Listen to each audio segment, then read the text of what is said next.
Buenas noches, nuestro tema trata de la clasificación de los actos administrativos y mi grupo está conformado por Sebastián Otálora y quien les habla, Luisa Gutiérrez. La clasificación de los actos administrativos constan de 4 ítems, que son actos unilaterales, los actos administrativos, los actos bilaterales y los actos plurilaterales.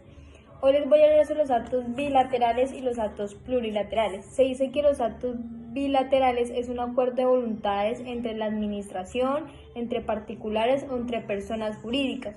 Una de las características fundamentales que tienen estos actos bilaterales es que para que tengan validez se necesita que la voluntad ejerza entre los dos sujetos intervinientes.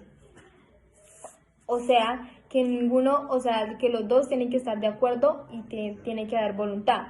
Unos ejemplos que traigo son los siguientes: lo que es la compra y venta, la permuta, que después de ejecutarse la permuta hay que cumplir ciertas obligaciones y el cual las tiene que cumplir es el permutante.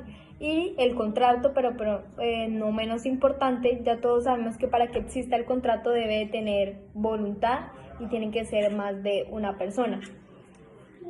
Lo que son los actos plurilaterales, se dicen que acá existen 3 o más personas, o sea, son 3 o más personas o 3 voluntades.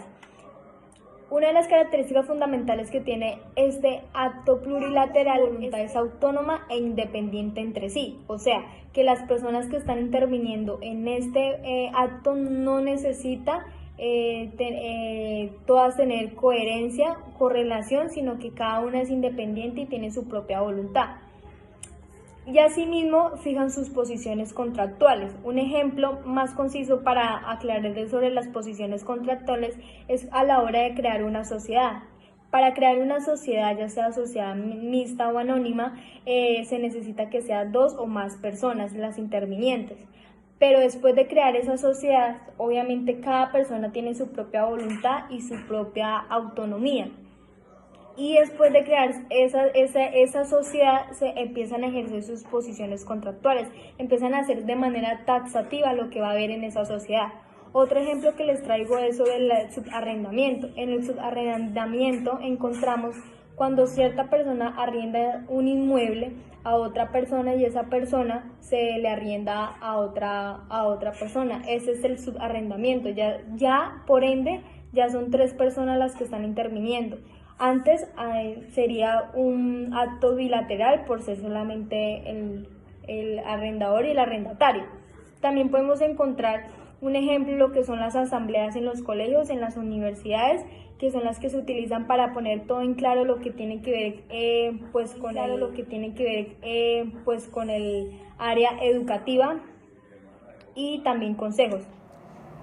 Buenas noches, dando continuidad a nuestra exposición, vamos a hablar un poco sobre qué es un acto administrativo. Un acto administrativo es cualquier manifestación o declaración de los poderes públicos de un Estado, dotados de facultades administrativas para imponer su voluntad sobre los derechos, libertades o intereses de otros sujetos públicos o privados que hagan su vida en la nación.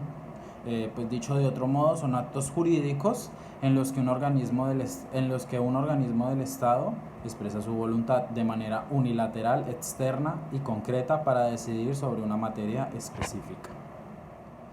A continuación pasaré a dar unos claros ejemplos sobre cuándo y cómo se da un acto administrativo. Se puede dar para conceder o denegar jubilaciones a personas naturales, designación para cargos públicos a empleados públicos, otorgar concesiones para la comercialización, importación o exportación, otorgar licencias o exoneraciones de los impuestos. Continuando con nuestro tema de exposición, ahora pasaremos a hablar del acto unilateral. Son producto exclusivo de la administración, es decir, que ésta lo expide sin el consentimiento de las particulares para proteger o algún tipo de derecho en general. Un ejemplo, un decreto, lo que está sucediendo ahorita en cuestión de la emergencia sanitaria declarada por el gobierno por el virus COVID-19, con la finalidad pues de frenar la pandemia aquí en Colombia. Este acto nace y produce efectos una vez reunidos pues sus respectivos requisitos.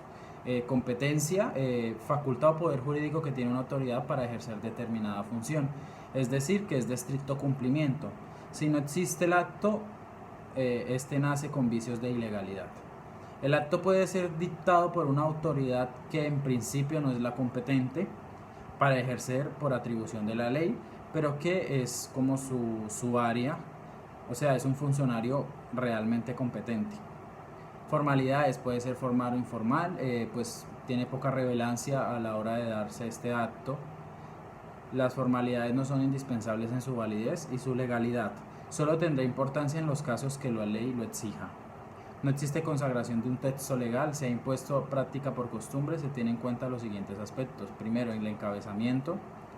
Segundo, el nombre formal del acto y el año y fecha de expedición. Fecha completa de expedición. Resumen del contenido en una corta frase.